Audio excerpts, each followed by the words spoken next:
Humans, accomplished that we are, we still don't know why chocolate tastes like chocolate. I mean, we know the chemical makeup of chocolate. We know that Nestle exploits African labor to get cocoa to make chocolate, but if child slavery is so bad, how come the chocolate tastes so good?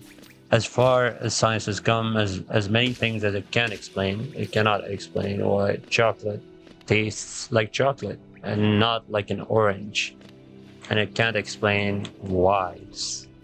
You know the feeling you get when you open up that old game that has shit mechanics and no story to speak of, but it fills you up to the brim with weird positive feelings that you describe as nostalgia? I want you to think back to that warm, fuzzy feeling, that familiar feeling. That's what I'm talking about. The vibes and the feels. You know what I mean?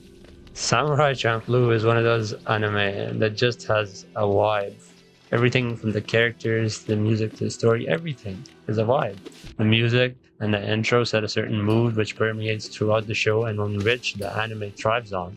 The show itself, it's about a teenage girl looking for the flower samurai who hires a lunatic thrill seeker and another skilled samurai to do the job after they burn down her workplace fighting together. And then the show just follows them as they travel through Japan, just going through life together, looking for the flower samurai. It's a bit of slice of life with sick action and drama thrown into mix. Well, what's so special about it then? Well, first of all, did I mention that the action is fucking sick? The choreography for me is second only to Naruto, and what's really actually special about this anime is for a series of disconnected episodes, it all comes together amazingly well. And the glue that holds it all together?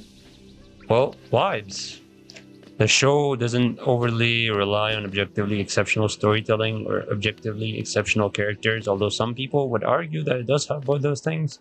It relies solely on the feelings it leaves you with after you're done watching it, which brings me to the point of today's video. What is art really, and how is it to be judged? To me, it seems that most people, especially more recently, judge art based on facts and logic. And today I am here to argue that is in fact an oopsie, that we should not do that. Why that is wrong, and why it might be better to judge art off vibes instead. But oh, to the dull of knowledge and grace, you might ask. If Melon can't rank albums as zero anymore, how are we to determine the quality of art? Are we forever lost because we can't judge any kind of art anymore? Well, to that I say, learn to think for yourself. Trust me when I say you don't need these people to tell you opinions you can regurgitate to feel special. I truly believe that personal growth in the true sense can only be achieved once you learn to rely solely on verified information instead of opinions, and learn to form your own conclusions as to how the world works. So, if there was no singular authority on why a piece of art was good, it would be entirely up to you.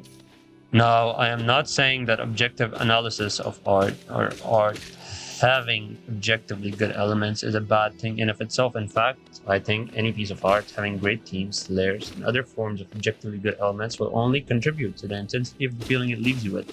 Now, I have analyzed shows for these elements myself.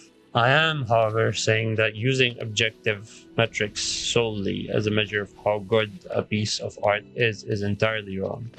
I've had this belief that science, for all its wonders, kills the magic when you add it to anything in extreme amounts. Logic, by its nature, is exact, and the magic lies in the mystery and wonder. A major example of science killing magic that I know of is when it was injected into football. You see, when I was 17, young and naive, and I first got into football, I was awestruck by a specific few midfielders and wingers. There were all these magicians, and most of them had a coveted number 10 role. One of them was Ronaldinho, a dancing master of his craft who toys with professional footballers and defenders mostly on the field. He was solely responsible for me and millions others falling in love with the beautiful game in the first place. But objectivity and science has taken the magic out of football, and any football fan will attest to that. Today, it is less the beautiful game and more the mechanical game, and that becomes more of a fact every passing season. The number 10 role is barely even seen anymore. Now, football is a competitive sport, and the objective is to win. The objective is the money that comes with winning. We can't let this happen to art. For where once football was played for love, now it's played for money. There is something special about something that makes you feel a certain way and you can't explain why. The mystery is the invisible spiderweb that runs through all your memories you feel special about. And that brings me back to Samurai Champloo, a show of disconnected episodes, spider strings brought together by that exact magic. As an extremely analytical person myself, and at the end of this, for those of you who are still here, I would like to ask you a question. When you are in your deathbed and you're looking back to your memories, positive and negative, and as the ghosts of your unfulfilled potential haunt you, wouldn't you rather have something pleasant to think about, even if you can't explain why? This has been Hatake, and I will see you next time. Goodbye.